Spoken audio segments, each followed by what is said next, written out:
Hello दोस्तों, आज हम लोग स्टार्ट करेंगे new chapter that is circles. Circle का डेफिनेशन क्या होता है? A circle is a collection of points in a plane which are at a constant distance from a fixed point in that plane. This fixed point is known as center। और इस fix point से इन distance, इन points के बीच के distance को हम लोग बोलेंगे क्या?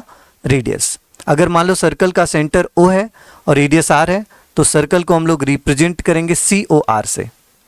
क्लियर? आगे बढ़ता है और हम लोग बात करेंगे अब टेंजेंट की। टेंजेंट क्या होता है?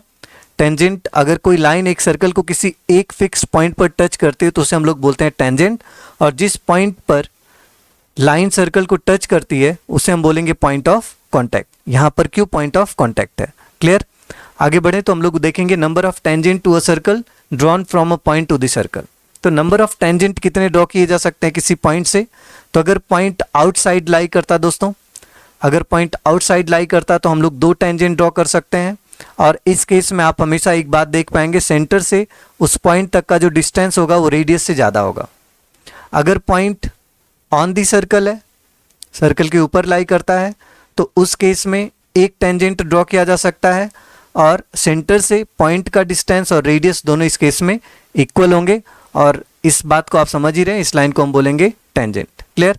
अगर पॉइंट सर्कल के अंदर है तो कोई भी टेंजेंट ड्रॉ नहीं किया जा सकता, 0 टेंजेंट ड्रॉ किया जाएगा और इस केस में OP की वैल्यू R से लेस होगा।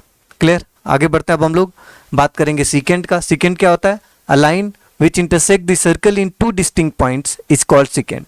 जैसे इसमें आप देख सकते हैं इस फिगर में, जैसे XY है, सर्कल को 2 पॉइंट पर इंटरसेक्ट कर रही है, तो लाइन XY को हम लोग बोलेंगे सीकेंट। और ये वाला जो लेंथ होगा लाइन सेगमेंट AB को क्या बोला जाता है? कॉर्ड। क्लियर? आगे बढ़ते अब हम लोग अब बात करेंगे थियरम की। थियरम ऑन क्या कह रहा? A tangent to a circle is perpendicular to the radius at point of contact. ये थियरम कहता है कि अगर हमारे पास कोई सर्कल है और इस सर्कल को के पास मान लो एक टेंजेंट है, एक लाइन है, ये इस लाइन को मैं बोल रहा हूँ कि इस सर्कल का टेंजेंट है, और मान लो सर्कल का ये सेंटर है O, और अगर आप सेंटर से पॉइंट ऑफ कांटेक्ट को ज्वाइन कराओगे तो ऑब्वियस बात है कि ये पॉइंट ऑफ कांटेक्ट तक ये लाइन जाएगी तो रेडियस भी होगी। तो रेडियस और पॉइंट ऑफ कांटेक्ट के बीच का एंगल कितना डिग्री होगा? 90 डिग्री। क्लियर है? तो हम इसको प्रूफ करेंगे। प्रूफ करने के लिए क्या लिख सकते हैं? सबसे पहले तो हमको गिवन है जो बात वो लिख लेते हैं। गिवन क्या है हमें? गिवन है हमको a circle with centre O and radius R। लिख लेते हैं बात। अ सर्कल, सर्कल को कैसे रिप्रेजेंट करेंगे? जिसका सेंटर O रेडियस R है, COR। अभी मैंने बताया था a circle COR and tangent AB, और मान लेते हैं टेंजेंट को एंड टेंजेंट AB, और कहाँ पर टच कर रहा है? एट पॉइंट, मान लो ये टच कर रहा है पॉइंट P पर। इसको हमने मान लिया दोस्तों, इस टेंजेंट का नाम है AB और सर्कल को टच करा पॉइंट P पर। तो ये गिवन डेटा हमको था। क्लियर? प्रूफ क्या करना है? टू प्रूफ करना हमको OP परपेंडिकुलर है किसके? ये जो लाइन OP है, this is perpendicular to tangent AB। OP is perpendicular to AB हमको प्रूफ करना है। आगे बढ़ते हैं, कंस्ट्रक्शन कर लेते हैं थोड़ा सा हम लोग। कंस्ट्रक्शन में क्या करते हैं हम लोग? एक लाइन ड्रॉ कर लेते हैं ऐसे। मान लो ये P के अलावा टेंजेंट AB पर कोई पॉइंट Q है। क्लियर? और सर्कल को एक टच कर रहा है, मान लो सर्कल को टच नहीं, कट कर रहा मान लो पॉइंट R पर। तो इसमें आप क्लियरली एक बात देख सकते हो कि ये जो OQ है, ये लेंथ ऑफ OQ, कंस्ट्रक्शन में पहले लिख लेते हैं बात। क्या लिख लेते हैं हम लोग? Take a point Q, take a point Q other than P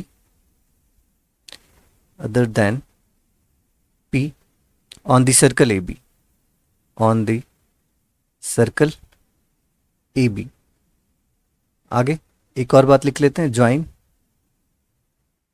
OQ which intersect circle को कहां पे इंटरसेक्ट कर रहा है? R पर। क्लियर? अब हम लोग प्रूफ में आ जाते हैं। प्रूफ में हम लोग क्या लिख सकते हैं? इसमें एक बात आपको श्योरिटी से समझ आ रहा होगा कि ये जो OQ है वो OR से गिवन है, सॉरी OQ जो है वो OR से बिगर है। अच्छा, OQ अगर OR से बिगर है तो आपको एक बात समझ आता होगा, OR तो रेडियस है अच्छा, अगर ओ आर रेडियस है तो ओ पी क्या होगा, ओ ए भी रेडियस होगा। इसका मतलब अगर ओ क्यू ओ आर से बिगर है तो ओ क्यू ओ पी से भी बिगर होगा। इसका मतलब आप ये कह रहे हो कि ओ पी की वैल्यू ओ क्यू से कम है। इसका मतलब O P is shortest distance. और आप जानते हैं अगर किसी एक पॉइंट से आप शॉर्टेस्ट डिस्टेंस पता करते हो, ओ पी शॉर्टेस्ट डिस्टेंस, तो शॉर्टेस्ट डिस्टेंस हमेशा परपेंडिकुलर डिस्टेंस होता है, that is O P is perpendicular distance, perpendicular distance. Clear, hence proved. यही तो आपको प्रूफ करना था, O P is perpendicular to A B. Clear, मैंने समझा दिया दोस्तों। मैं ये कह रहा हूँ कि अगर आपके पास कोई भी सर्कल है, इसका ये टेंजेंट है, और आपसे अगर ये कह रहा कि ये 90 डिग्री का एंगल बना रहा है, तो इस टेंजेंट पर कोई भी पॉइंट ले लो, वो पॉइंट हमेशा ओपी से तो बिगर ही आएगा। ओपी से इस टेंजेंट पर कोई भी पॉइंट ले लो पी के अलावा, हर एक पॉइंट ओ से ओपी के अलावा हायर डिस्टेंस पर होगा। अगर हायर डिस्टेंस पर होगा तो ओपी शॉर्टेस्ट डिस्टेंस होगा, और किसी एक पॉइंट से, आप जानते हो शॉर्टेस्ट डिस्टेंस को हम क्या बोलते हैं, परपेंडिकुलर डिस्टेंस। मतलब ओपी ए बी के क्या है, परपेंडिकुलर है। क्लियर।